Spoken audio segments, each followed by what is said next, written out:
우리 잠언 17장 우리 1절에서 우리 10절까지의 말씀을 읽고 말씀은 우리 잠언 17장의 말씀을 묵상합니다. 제가 먼저 1절을 읽겠습니다. 마른 떡 한 조각만 있고도 화목하는 것이 제욱이 집에 가득하고도 다투는 것보다 나으니라. 슬기로운 종은 부끄러운 짓을 하는 주인의 아들을 다스리겠고 또 형제들 중에서 유업을 나누어 얻으리라. 도가니는 은을, 풀무는 금을 연단하거니와 여호와는 마음을 연단하시느니라.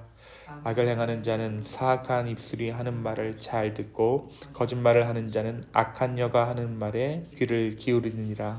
가난한 자를 조롱하는 자는 그를 지으신 주를 멸시하는 자요 사람의 재앙을 기뻐하는 자는 형벌을 면하지 못할 자니라. 손자는 노인의 면류관이요 아비는 자식의 영환이라. 지나친 말을 하는 것도 미련한 자에게 합당하지 아니하거든 하물며 거짓말을 하는 것이 존귀한 자에게 합당하겠느냐.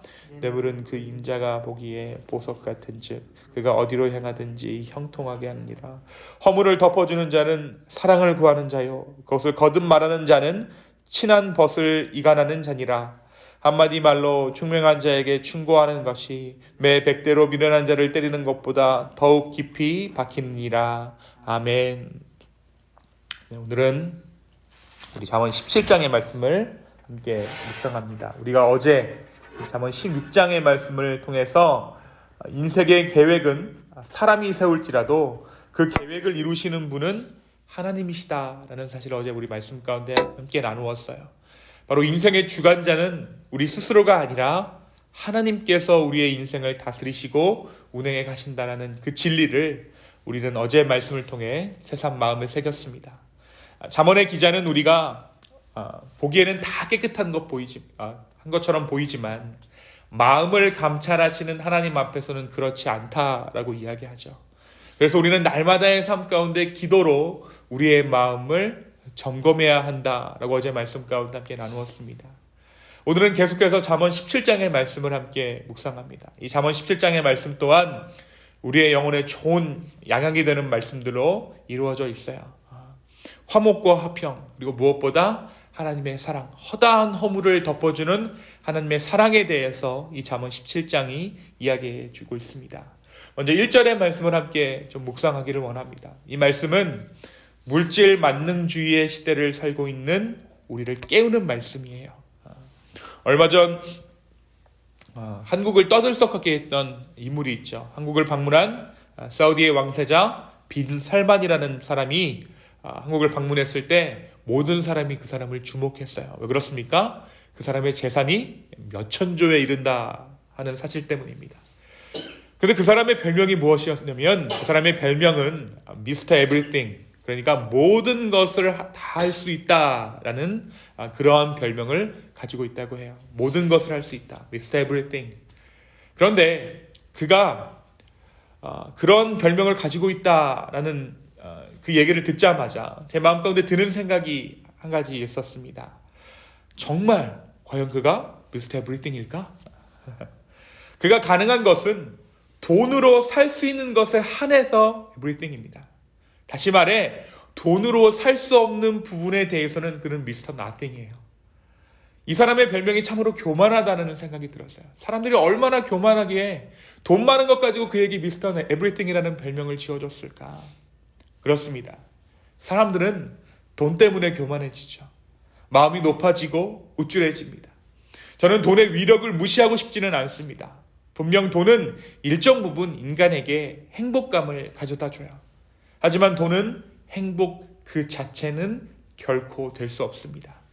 우리가 살면서 형제 자매끼리의 이 의가 상하는 경우를 보게 되죠. 그런데 이 형제 자매가 없이 살 때는 우애가 좋아요.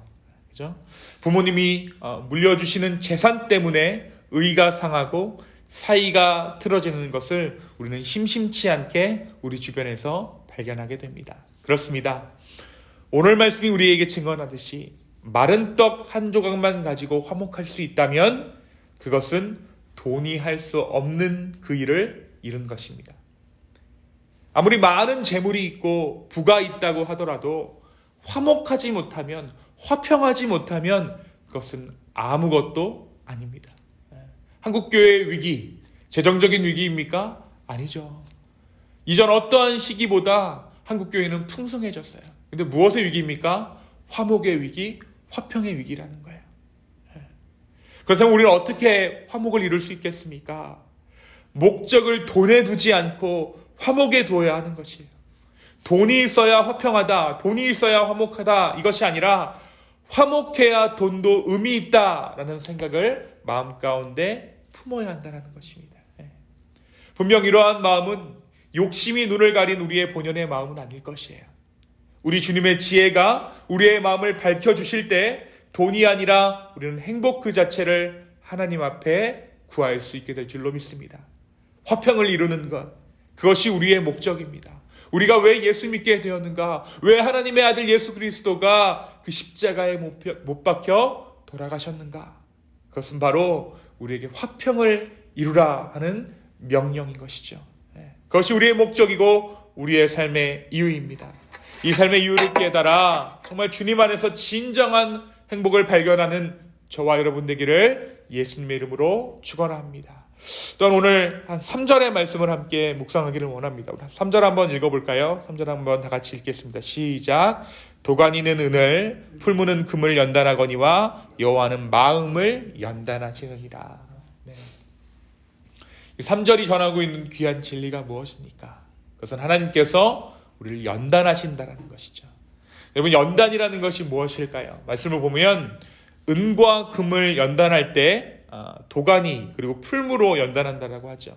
결국 불로 이 은과 금을 연단한다라는 것이에요. 그렇습니다.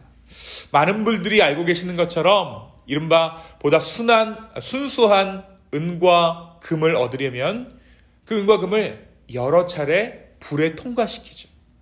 높은 온도를 통과한 이 은과 금은 그 불순물이 제거되면서 보다 순수한 은과 금이 되어지는 것입니다.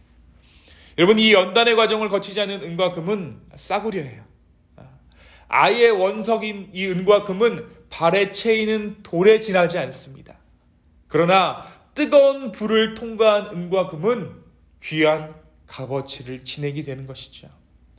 그런데 마치 사람들이 불로 은과 금을 재련하고 단련하는 것처럼 하나님께서도 우리를 연단하신다라는 사실을 오늘 말씀이 이야기하고 있어요. 그런데 오늘 말씀이 증언하고 있는 이 하나님이 연단하시는 사람의 어떤 부분이 있습니다. 그것이 무엇입니까? 하나님께서 사람의 마음을 연단하신다라고 오늘 말씀이 기록하고 있습니다. 하나님은 사람의 마음을 연단하십니다. 마음을 연단하는 것. 마음을 연단하는 것. 하나님께서는 귀한 존재이면 존재일수록 이 연단의 과정들을 인생 가운데 진행시켜 나가십니다. 하지만 이 연단을 마친 후 그 어떤 존재보다 귀중하고 소중하게 되는 것은 의심의 여지가 없습니다. 여러분, 마음을 연단하는 것이 그렇다면 과연 무엇일까요? 마음을 연단하는 것. 그것은 우리로 하여금 여러 가지 상황을 범사로 여기게 하는 능력이 있는 거예요. 여러분, 우리가 범사에 감사하라라는 말씀을 알고 있죠. 그죠? 범사에 감사하라. 근데 여기서 범사란 무엇입니까? 범사란 평범한 일이에요. 그렇다면 평범한 일이 아니라면 우리는 감사할 수 없다라는 의미일까요? 그렇습니다. 우리는 범사를 넘어, 그러니까 평범한 일을 넘어 큰 일을 만나면 감사를 잊어버려요. 이거는 보통 일이 아닌데? 라고 생각하면 우리의 마음이 확 어두워져 버립니다. 그런데 이 연단의 과정, 마음을 연단하시는 이 연단의 과정이 우리에게 무엇을 가져다 주는가? 바로 이 범사의 범위를 넓혀준다는 거예요. 예전에는 내 마음을 어렵게 하고 힘들게 했던 그 일이 연단의 과정을 거치면 달라지는 것입니다. 여러분, 마음을 연단하고자 할 때 하나님께서 무엇을 쓰실까요? 하나님께서 마음을 연단시키시는 풀무불은 사람과의 관계입니다. 여러분, 우리가 언제 마음이 가장 어렵고 힘든가요? 사람과 관계가 틀어지면 가장 마음이 어려워요. 그러나 하나님께서 이 사람과의 관계를 통해 연단하신 후에 우리의 삶 가운데 넘지 못할 산은 없고 극복하지 못할 위기는 없게 되는 줄로 믿습니다. 그리고 이 연단의 과정을 거치게 되었을 때 우리의 범사의 지경은 넓어지는 줄로 믿습니다. 사랑하는 성도 여러분, 만일 우리의 삶에 연단의 과정을 겪고 계시는 분들이 계시다면 오늘 이 말씀이 우리의 마음에 위로되기를 소망합니다. 이 연단 후에 하나님께서는 우리의 삶을 영화롭게 하실 것입니다. 연단 받을수록 짙어지는 우리의 삶의 그리스도의 흔적으로 말미암아 기뻐하는 저와 여러분 되기를 예수님의 이름으로 축원합니다. 이 연단 후에 우리가 보지 못할 인생은 없습니다. 만나지 못할 사람은 없습니다. 품어내지 못할 영혼은 없게 될 것입니다. 이 넓은 정말 하나님의 마음, 무엇보다 이 넓은 마음은 천국을 의미합니다. 내 마음이 천국 되는 놀라운 은혜가 저와 여러분의 삶 가운데 주어지기를 예수님의 이름으로 축원합니다. 이 시간 함께 기도하겠습니다. 주님, 오늘 이 아침에 우리의 마음 가운데 하나님 나라를 전파하여 주시니 주여 감사합니다. 주님, 우리가 정말 화평하기를 원합니다. 화목 이루어내기를 소망합니다. 주님, 그러기 위해서 우리의 삶을 주님께서 연단하실 때 우리가 믿음으로 아멘하며 주님께 나아갈 수 있는 믿음의 자녀들 될 수 있도록 축복하여 주십시오. 주님, 연단의 과정을 거치고 있는 우리 하나님의 백성들이 있습니까? 그들의 마음을 위로하여 주시고 정말 정금같이 나으리라는 그 약속의 말씀들을 허락하여 주시옵소서. 주님, 다시 한번 우리의 마음을 드립니다. 우리의 상황을 아버지 앞에 올려드립니다.